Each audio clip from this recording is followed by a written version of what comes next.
નમસ્કાર વિદ્યાર્થી મિત્રો। તો હવે આપણે ઉદાહરણ નંબર 8 ગણવાનું છે। આ ઉદાહરણ નંબર 8 જે છે એ આપણે આગળના વિડિયો લેક્ચરમાં જ્યારે આપણે થિયરી ભણેલા પ્રક્ષિપ્ત ગતિ અને એ પ્રક્ષિપ્ત ગતિમાં ઘણા બધા સમીકરણ આવેલા અને એ પ્રક્ષિપ્ત ગતિના કોન્સેપ્ટનો ઉપયોગ આપણે આ દાખલામાં કરવાનો છે। ઉદાહરણ નંબર 8 માં રકમ જોઈએ। ઉદાહરણ નંબર 8 ની રકમ શું કહે છે कि एक पर्वतारोहक है ए जमीन थी 490 मीटर ऊंचे पर्वतनी धार पर ऊभो है। मानी लो कि आपणे कई आकृति पर थी कि आ जमीन है। ओके, आ जमीन थी पर्वत है अने ए पर्वतनी जे ऊंचाई है ने ए ऊंचाई आपने आपेली है 490 मीटर एनी ऊंचाई। तो आपणे कही शकाय कि आ पर्वतनी ऊंचाई 490 मीटर जेटली है। ओके, अहीं आगळ एक पर्वतारोहक धारनी टोच ऊपर ऊभेलो छे।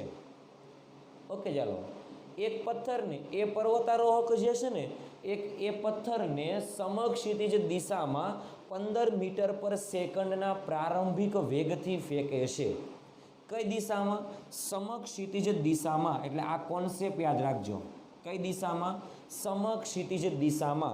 एटले ए पत्थर ने समक्षितिज दिशा में फेंके छे। मानी लो के आ पर्वतारोहक है ए समक्षितिज दिशा में एटले आ दिशा में। ओके, पत्थर ने फेंके छे। ओके, केटला वेगथी? 15 मीटर पर सेकंडना वेगथी आ दिशा में फेंके छे। एटले तमने अनुभव हशे के पत्थरनी गति आ रीते होय। पत्थर ने फेंके एटले पत्थर जे छे ए आ रीते गति करे। ध्यानथी जोजो। અને પછી ક્યાં આવશે? તો કે જમીન ઉપર આવશે। ઓકે, આ જમીન છે, આ રીતે ગતિ કરશે એટલે પ્રક્ષિપ્ત ગતિ થઈ। જો ધ્યાનથી। ઓકે, તો અહીંયા આગળ આપણને કીધેલું છે કે પદાર્થ જે છે એ સમક્ષિતિજ દિશામાં 15 મીટર પર સેકન્ડના વેગથી ફેંકે છે। એટલે પ્રારંભિક વેગ આપેલો છે 15 મીટર પર સેકન્ડ। પણ કઈ દિશામાં? સમક્ષિતિજ દિશામાં। એટલા માટે આપણે કોન્સેપ્ટ એવો કહી શકાય કે પ્રારંભિક વેગ નો x ઘટક છે, પ્રારંભિક વેગનો y ઘટક નથી। એટલે પ્રારંભિક વેગનો y ઘટક 0 અને પ્રારંભિક વેગનો x ઘટક આવશે 15 મીટર પર સેકન્ડ। કઈ દિશામાં? x અક્ષની દિશામાં હશે। થોડીક વાર માટે જ પછી જો બે સમતલમાં પછી પદાર્થ છે ને એ XY સમતલમાં ગતિ કરે છે। એટલે પછી એની પાસે પ્રારંભિક વેગ શરૂઆતમાં જ 0 હશે વેગનો y ઘટક, પરંતુ વેગનો x ઘટક હશે અને પછી વેગના બંને ઘટક હશે, x ઘટક પણ હશે અને y ઘટક પણ હશે। શરૂઆતમાં ખાલી x ઘટક હશે, શરૂઆતમાં y ઘટક નહીં હોય। ઓકે, ચાલો આપણને શું પૂછેલું છે? તો પથ્થરને જમીન પર આવવા માટે કેટલો સમય લાગશે, એટલે કે પથ્થર કેટલા સમયમાં જમીન પર પડશે તે મેળવવાનું કીધેલું છે। ઓકે, બીજી વસ્તુ મેળવવાનું કીધેલું છે અથડાતી વખતે તેનો વેગ કેટલો, એટલે જમીન સાથે પથ્થર અથડાય છે ત્યારે તેનો વેગ કેટલો। હવે તમે ધ્યાનથી જુઓ કે પથ્થર આ રીતે ગતિ કરે છે। ઓકે, એટલે જમીન સાથે અથડાય ને ત્યારે તેનો વેગ આપણે દોરીએ તો સ્પર્શકની દિશામાં હોય। તો જમીન સાથે અથડાય ત્યારે તેનો વેગ કઈ દિશામાં હશે? સ્પર્શકની દિશામાં હશે। ઓકે, તો આ વેગના બે ઘટક પડશે જમીન સાથે અથડાય ત્યારે। એક વેગનો y અક્ષની દિશામાં ઘટક અને એક વેગનો x અક્ષની દિશામાં ઘટક। વેગનો x અક્ષની દિશામાં ઘટક i કેરેટની દિશામાં અને વેગનો y અક્ષની દિશામાંનો ઘટક j કેરેટની દિશામાં પણ માઇનસ j કેરેટની દિશા થશે। ઓકે, એટલે જ્યારે જમીન સાથે અથડાય ત્યારે વેગના બે ઘટક હશે, અંતિમ વેગનો x ઘટક અને અંતિમ વેગનો y ઘટક। ઓકે, એટલે પરિણામી જે વેગ હશે ને એ વેગના બે ઘટકો હશે। ઓકે, એટલા માટે લખી શકાય કે પ્રારંભિક વેગનો x ઘટક હોય, પ્રારંભિક વેગનો y ઘટક હશે નહીં। ઓકે, અથડાય ત્યારે એની પાસે બે વેગ હશે અને પરિણામી વેગ હશે એ આ દિશામાં હશે। એટલે આપણે શું મેળવવાનો છે? અથડાતી વખતે તેનો પરિણામી વેગ મેળવવાનો છે અને કેટલા સમયમાં અથડાય તે મેળવવાનું છે। એટલે હવે તમને એટલો તો આઈડિયા આવતો હશે કે પદાર્થ કેટલા સમયમાં અથડાય। તો પદાર્થ અહીંયા આગળ પર્વતારોહક છે એ પોતાના હાથમાંથી સમક્ષિતિજ દિશામાં પદાર્થને ફેંકે છે તો એ ગતિ કરશે અને ગતિ કરીને અહીંયા આગળ આવશે જમીન ઉપર। એટલે આપણને એ જ પૂછેલો છે કે જમીન ઉપર આવવા માટે કેટલો સમય લાગશે. તો આપણે એવું કહી શકાય અહીંયા આગળથી કે માની લો કે ધારો કે પદાર્થને કેટલું તો કે 490 મીટરનું અંતર કાપવું પડે ને, એટલું જ અંતર કાપીને ક્યાં આવશે? જમીન ઉપર આવશે. એટલા માટે કહી શકાય કે ધારો કે પદાર્થને 490 મીટર જેટલું અંતર કઈ દિશામાં? શિરોલંબ દિશામાં. એટલે 490 મીટર જેટલું અંતર કાપવા માટે લાગતો સમય ટી હોય તો, એટલે આપણે કહીએ કે ટી જેટલો સમય લાગે છે.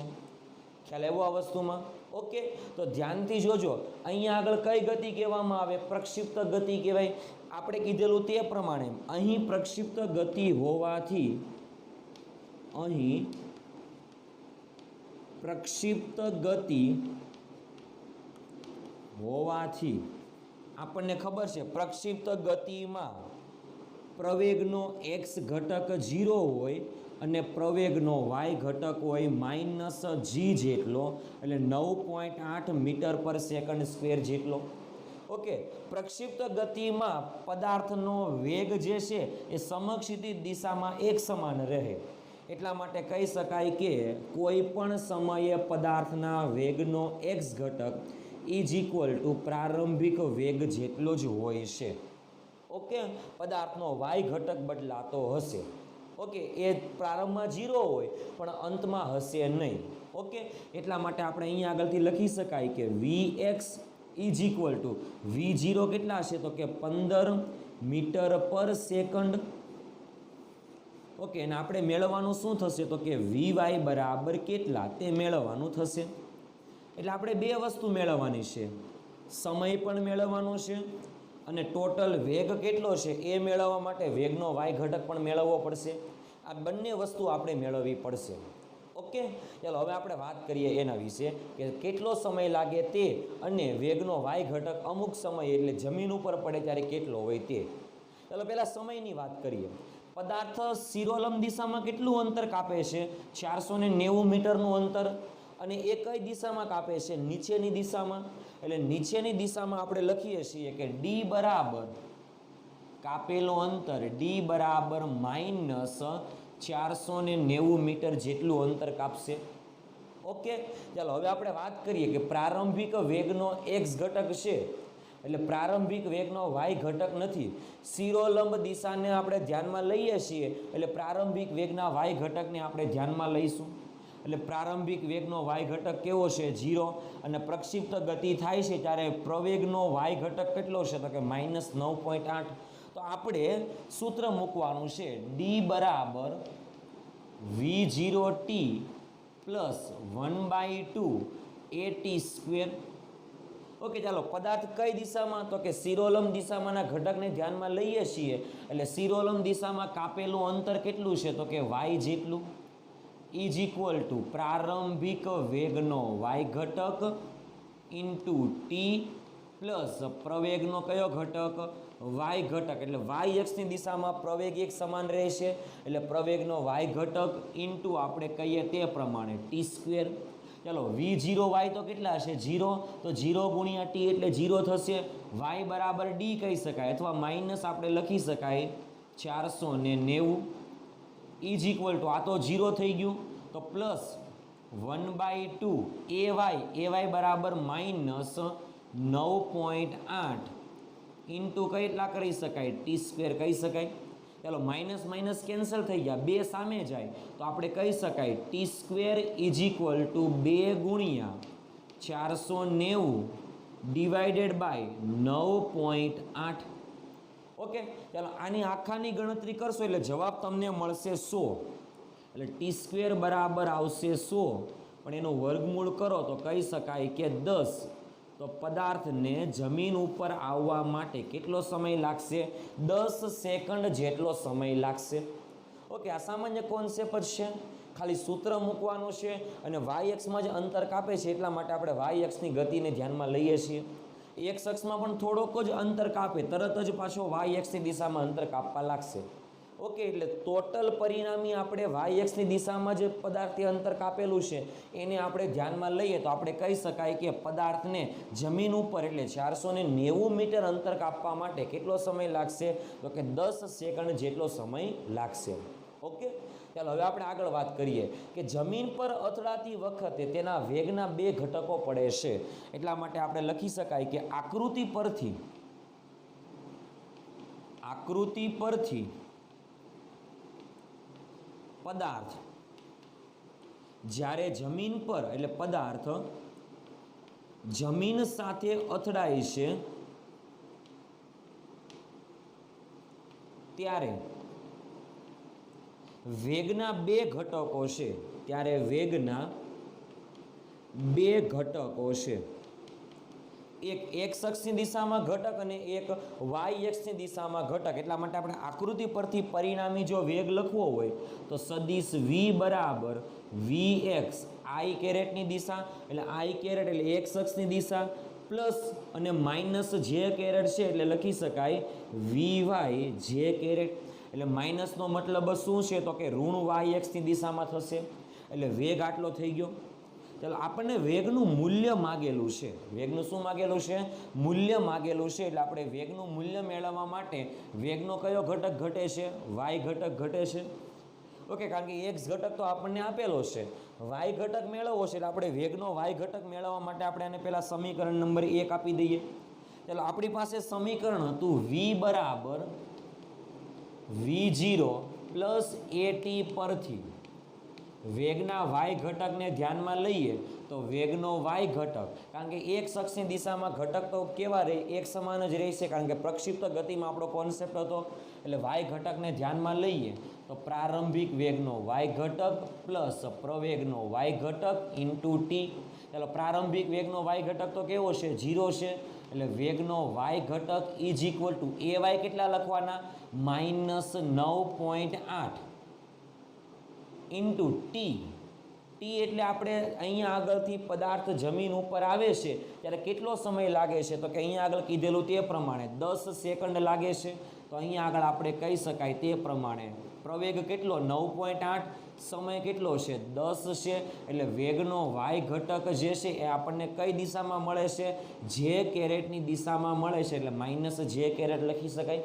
ઓકે, તો ધ્યાનથી જોજો, અહીંયા આગળ સદિશ સ્વરૂપે લખીએ છીએ. ચાલો, ઓકે, ચાલો, તો વેગનો વાય ઘટક કેટલો થશે? તો કે 98 જે કેરેટ મીટર પર સેકન્ડ. ઓકે, ચાલો, આપણે વેગના વાય ઘટકની ખાલી આની અંદર કિંમત મૂકવાની છે. એટલે આપણે કહી શકાય કે સમીકરણ 1 પરથી શું લખી શકાય? પરિણામી વેગ ઇઝ ઇક્વલ ટુ વેગનો એક્સ ઘટક એટલે 15 આઈ કેરેટ માઇનસ વેગનો વાય ઘટકનું મૂલ્ય તમે લખો એટલે 98 પ્લસ થશે. ઓકે, પણ અહીંયા માઇનસ છે એટલા માટે અહીંયા આગળ લખી શકાય 98 જે કેરેટ. ચાલો, હવે આપણે મૂલ્ય લખવાનું છે, ખાસ ધ્યાનથી જોજો. મૂલ્ય એટલે કીધેલું કે વેગના એક્સ ઘટકનો વર્ગ પ્લસ વેગના વાય ઘટકનો વર્ગ એ બંનેનો સરવાળો અને ત્યારબાદ એનું શું કરવાનું છે? વર્ગમૂળ કરવાનું છે. ઓકે, આપણે આ કોન્સેપ્ટનો ઉપયોગ કરી લઈએ. જો ધ્યાનથી, v માનાંકમાં v એટલે મૂલ્ય થશે. શું આવશે? વેગના એક્સ અક્ષનો ઘટક એટલે એનો વર્ગ પ્લસ વાય ઘટક -98 છે એનો વર્ગ કરવો પડશે. આના વર્ગના સરવાળાનું વર્ગમૂળ એટલે 15નો વર્ગ કરશો, 98નો વર્ગ કરશો, એના વર્ગના સરવાળાનું વર્ગમૂળ કરશો એટલે ટોટલ તમને જવાબ મળશે 99 મીટર પર સેકન્ડ. મેં અહીંયા આગળ ડાયરેક્ટ જવાબ લખેલો છે, તમારે વર્ગમૂળ સહિત બધી કિંમત કરવાની એટલે તમને જવાબ મળશે 99 મીટર પર સેકન્ડ. ઓકે, એટલે અહીંયા આગળ પદાર્થ હશે ને તો એનો વેગ કેટલો હશે? 99. પણ કઈ દિશામાં હશે? તો કે આ દિશામાં. ધ્યાનથી જુઓ. ઓકે, આ દિશામાં, કારણ કે આ બિંદુએ સ્પર્શક તમે દોરો તો આ દિશામાં દોરાશે. એટલે વેગ જે છે એ 99 મીટર પર સેકન્ડ ક્યાં હશે? તો કે XY સમતલમાં હશે, જમીન સાથે અથડાય ત્યારે. કારણ કે આમ આવતો હોય તો આ રીતે અથડાય તો કે થોડોક એની સાથે સમતલમાં વેગ હશે. ખ્યાલ આવ્યો આ વસ્તુમાં? એટલે કેટલો વેગ હશે તો કે 99 મીટર પર સેકન્ડ. અને કેટલા સમયમાં પહોંચે તો કે 10 સેકન્ડમાં પહોંચે. એટલે પહેલો જવાબ આપણો આ થશે અને બીજો જવાબ આપણો આ થશે. ખ્યાલ આવ્યો આ વસ્તુમાં વિદ્યાર્થી મિત્રો? ઓકે, એટલે સામાન્ય કોન્સેપ્ટ વાપરીને આપણે દાખલો ગણવાનો છે. કોન્સેપ્ટ એકદમ ઇઝી કોન્સેપ્ટ છે. ખ્યાલ આવ્યો? પ્રક્ષિપ્ત ગતિ તમને પહેલાં પ્રથમ ક્લિયર આવડતી હોવી જોઈએ. ઓકે, પછી એના કોન્સેપ્ટ મૂકીને આપણે દાખલો ગણવાનો છે. ઓકે, તો આ હતું આપણું ઉદાહરણ નંબર 8. સૌથી મોસ્ટ આઈએમપી ઉદાહરણ કહી શકાય તેવું ઉદાહરણ છે. ઓકે.